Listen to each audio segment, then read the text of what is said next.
Good afternoon, ladies, gents and Pikachus. I wanted to speak to you about the Speaker's Corner debates from a few days ago.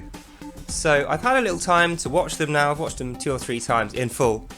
And what I realised is I think a lot of the mistakes that these guys make at Speaker's Corner, sometimes Christians do it, but usually it's the Muslims. And the mistake they make is it's like when you're trying to argue with someone so that they accept what you're saying, you have to treat them in a certain way. You have to show them some sort of respect, otherwise they're not going to listen to you. And I think that's the way us Christians like to involve ourselves in debates. We approach the person not like a nail that we have to hammer, you know? We're trying to get a message through to them. We're trying to convince this person that they should walk in the direction we are walking in.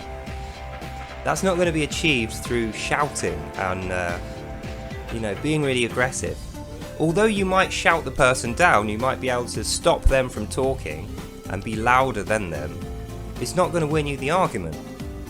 And it was just funny to watch these Muslim guys screaming and shouting and foaming at the mouth and wide eyes like they're, in a fight, a physical fight or something like that. And I was thinking to myself, this is a reflection of the message that they are bringing.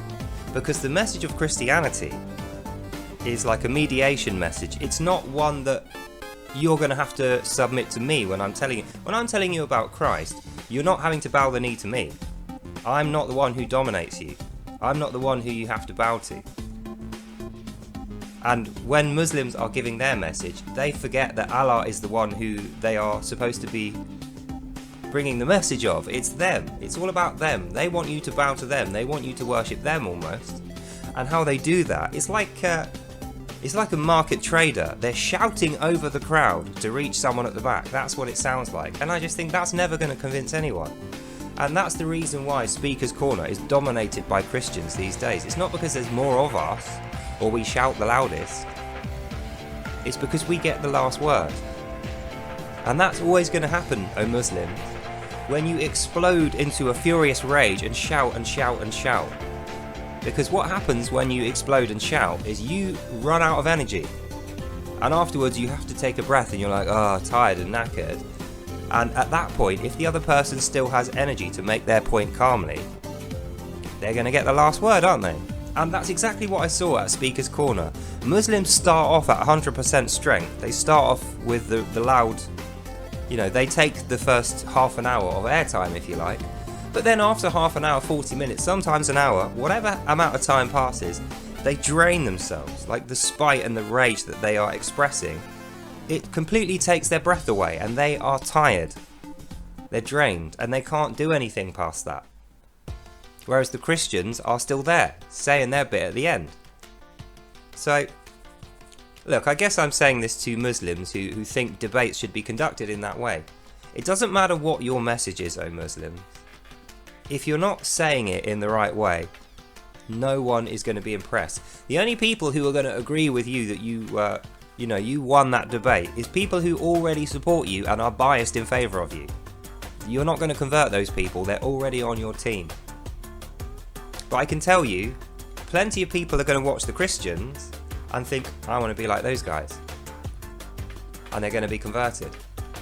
So in conclusion, when considering debate strategies, just don't shout. Don't do any shouting. Don't do any hollering or aggressive stuff, waving your arms, interrupting people, any of this stuff. It's just a failure. The way to reach someone is not to talk at them or shout at them. It's to get them to say something to you and listen. And I think the quicker that Muslims realise this, that a debate is 50% listening, then they'll start to win debates a little bit more. Because at the moment, they're emulating Allah in the Quran of the Muslims. They're literally just like Allah. Allah's book is a list of speeches. It's not parables. It's not conversations. It's not court cases or judiciary like the Torah, the Talmud and the Gospels are a discussion. Even though it's a book, it's always got 2 sides presented. And then Jesus mediates and proves out which is the side which is the best side. Not because he shouts people down. He never shouts. He convinces. It's like he bargains for people's agreement and he gets it. But I mean, Allah in this book, He just speeches. He tells you, do this or I'll threaten you, obey me or I'll kill you. And people aren't allowed to argue with it. So Muslims, this is for you. Don't be like Allah, who you would never have believed yourself if you hadn't been taught from a young age and threatened. You would never have chosen this on your own with your own free will. It just wouldn't never have happened. So if you want people to willingly come to this, that's the only way you're going to convince people. If they willingly come over, then you're going to need to revise your strategies and be a little bit more agreeable and learn to listen. Then you can win debates. So that's the end of this video. Hope you enjoyed that. God bless, and I'll see you in the next one. Bye now. Yeah, so you're not trying to bang a nail into someone's head. You're actually trying to pull a nail out. And then they will follow you. And they will walk with you. And that's really what you need to do in a debate. Not beat someone, you need to join them with your cause.